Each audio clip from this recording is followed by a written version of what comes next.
suis Raphaël Rebord, je travaille chez Axéo, plus particulièrement dans la division accessibilité où je suis consultant. Initialement, mon métier c'était le diagnostic, donc le relevé, la photographie du bâtiment par rapport à une réglementation, la confrontation à la réglementation. Et aujourd'hui, on est beaucoup plus positionné sur tout ce qui est accompagnement des maîtres d'ouvrage privés ou publics pour la mise en conformité de leur bâtiment.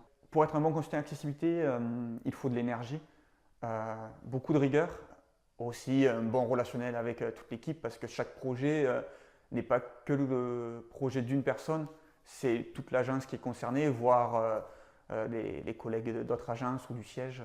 Le relationnel extérieur avec les entreprises et l'animation de réunions, c'est vraiment la partie la plus intéressante. Avoir des échanges intellectuels avec d'autres professionnels, c'est vraiment ce qu'il y a de plus attractif et intéressant. Voilà.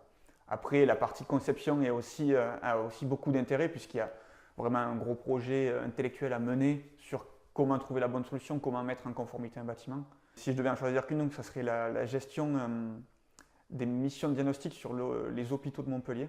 On a réussi, avec un jeu de transparence, à rassurer le client et à lui répondre exactement à ses besoins et à ses attentes. Et pour ma part, j'ai managé une équipe de 4 ou 5 diagnostiqueurs sur ce projet-là. Ça va bientôt faire 9 ans que je suis chez Axéo. J'ai été le premier employé de la division accessibilité, franchi pas mal d'échelons en interne. Je suis rentré avec une licence en contrôle expertise du bâtiment en tant que diagnostiqueur.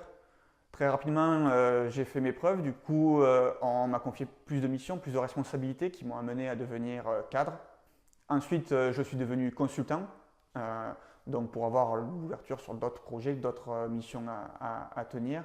Et aujourd'hui, je suis assez content d'avoir franchi tous ces échelons et d'avoir fait le maximum pour Axéo, puisqu'ils m'ont bien rendu cette confiance en me faisant rentrer au sein du capital d'Axéo. Donc c'était une super étape à laquelle je ne m'attendais pas aussi rapidement dans ma carrière professionnelle. Pour moi, il y a deux facettes d'Axéo. Donc, il y a Axéo qui est un booster d'énergie individuelle, qui prend une personne et qui le pousse à dépasser ses limites, à franchir des paliers pour pouvoir faire le meilleur de lui-même. Mais c'est aussi une entreprise à échelle humaine et avec un gros collectif parce que chaque projet, c'est le projet de toute une équipe, de toute une agence, de son directeur, de son commercial, de l'assistante et des équipes autour qui viennent se rattacher à ce projet-là. On n'est jamais abandonné chez Axéo et on a vraiment la possibilité de faire un travail d'équipe accompli. Il y a plein de bons souvenirs, hein. Il y a les souvenirs professionnels et puis les souvenirs humains.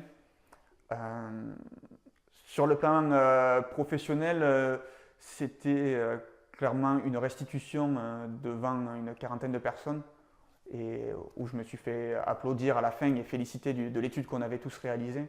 Et le meilleur souvenir humain, c'est les activités parallèles qu'on retrouve dans chaque agence, les sorties, les challenges Apollo, qui nous a permis en fait, lorsqu'on a gagné un petit challenge en interne, de partir 4 jours à Édimbourg avec toute l'agence.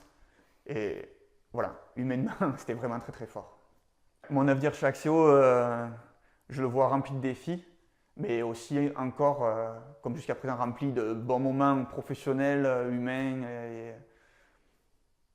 et des bonnes surprises à venir. Sur les 10 dernières années, j'ai complètement évolué dans mon métier, je ne fais plus la même chose que ce que je faisais en rentrant. Donc j'imagine que dans 10 ans, je ferai encore d'autres choses chez Axéo.